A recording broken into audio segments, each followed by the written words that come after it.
Hi, welcome back to Opinionated. My name's Julia, and I think Wuthering Heights is just pick me Bridgerton. That's my opinion! So I finally saw Wuthering Heights this week, and it sucked just as much as everybody said it would. It was bad. It was so bad. And don't get me wrong, it was beautiful. It was so aesthetically pleasing, but there was no substance at all, which you'd think they had an entire book of source material, and there still wasn't a plot to this movie. So I don't know what went wrong or exactly where, but something went real wrong, because what the fuck was that?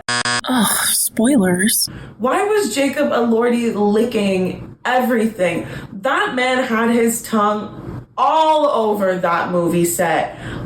Oh, the only thing that the Wuthering Heights movie has in common with the Wuthering Heights book is the character names. Yes, that's it, I believe. And I'm seeing all this backlash from people online saying that the only reason people don't like Wuthering Heights is because people are prudish. People are just prudish, they don't want this sexy movie, they don't get it. And I don't think that that's it at all. We clearly know that women love sex in movies and TV shows. Bridgerton is everywhere right now, and this season of Bridgerton is straight up porn. And don't get me wrong, I love it. I'm eating it up. It's so fun. It's so good. Benedict has always been my favorite Bridgerton, so I am very happy this season. And I love Sophie. I think she is such a cute character and such a great addition to the cast. And I'm having a ball with Bridgerton. So it's not that people don't like Wuthering Heights because they're too prudish and nobody wants to see that. People want to see sex. Women want sex in their movies. It's a little cherry on top. I want to see them fall in love and get married and have a family, and I want to see Penelope get fucked.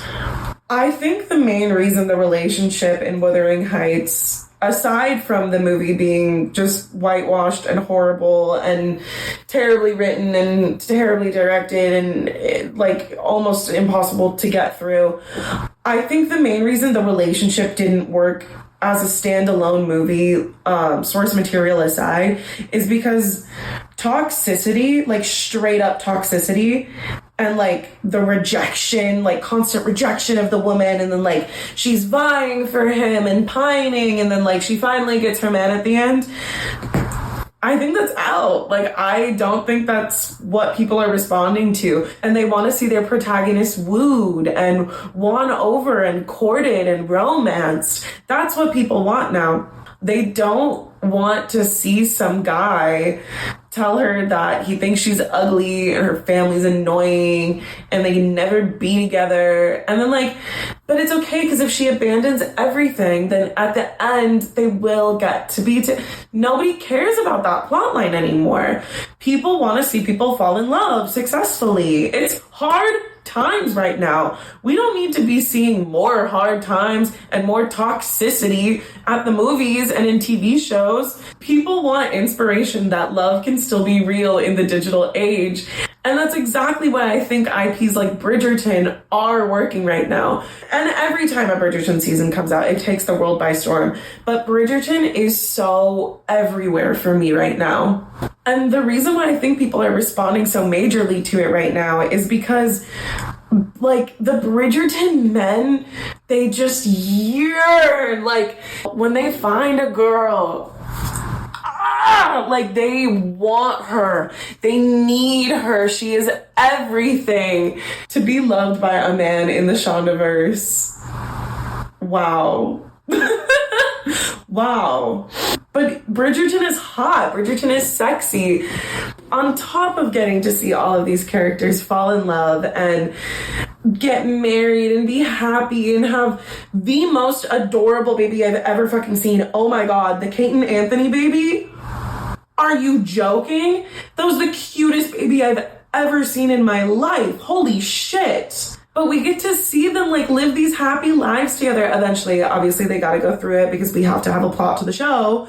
But then they get to live a little happy life together where they're just like rich and things are easy and they're in love. And like, that's so ideal, especially when you don't have those things. Like, oh my God. On top of getting to see them fall in love and have these beautiful lives together, we also get to see the most attractive people in the world rail each other. Oh my God. I will never forget, and this is one of my biggest Bridgerton theories, the edited Kate and Anthony garden scene in season 2 when they like finally get down on it in the garden.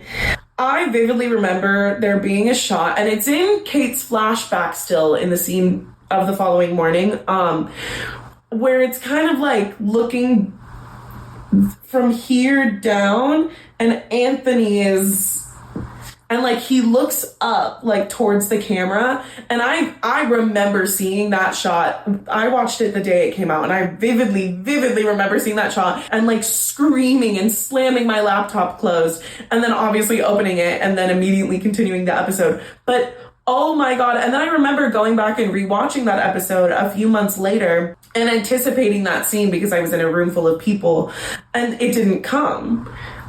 And I am so 99% sure that Netflix edited that scene after like the original release, because I remember it being so much steamier. I remember it being explicit in a good way, but like it's not like that anymore if you watch it. I'm convinced. I'm so convinced. We're gonna do something kind of fun for today's episode, and I'm gonna go through the girls in the Bridgerton family, and we're going to be talking about what jobs I think they would have now and what movie I think you should watch if they are your favorite Bridgerton. First up, we have our girl Daphne. Daphne, I feel like pretty obviously would be a nurse, but I feel like on the side, she's some sort of like lifestyle beauty influencer. She never has to worry about getting canceled. Everybody loves Daphne. All of America loves Daphne. A few years into her influencer journey, she'll probably go on Dancing with the Stars. And if Daphne is your favorite Bridgerton, then I think you should watch Danger on Liaisons. Okay, Kate, I kind of went back and forth on for a little bit because I wanted to say that she would work in government because I think she's an incredibly strong leader, but I don't think she would have the patience for politics. But I do think that Kate would be everybody's favorite political science professor, probably at somewhere like Brown or Princeton. Everybody wants to take her class. Everybody wants a letter of recommendation from her. Everybody adores her.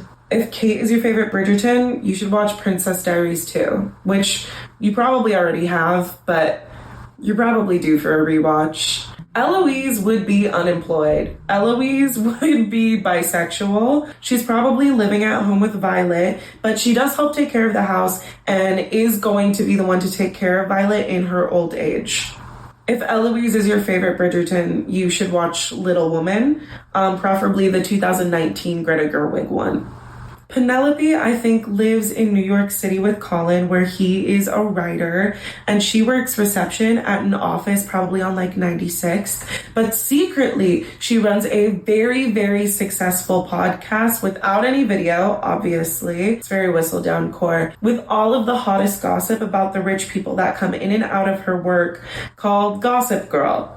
And if Penelope is your favorite Bridgerton, you should watch Mr. Malcolm's List. Hyacinth, I think, would be getting ready to go to nursing school because Daphne went to nursing school, but secretly she loves musical theater and she dreams of being on Broadway. So eventually she'll probably go on a trip to visit Colin and Penelope in New York and end up moving there and following her dreams. Thank you guys so much for listening to Opinionated. My name is Julia, and make sure to catch our next episode where we will be talking about all things Oscars and vampires.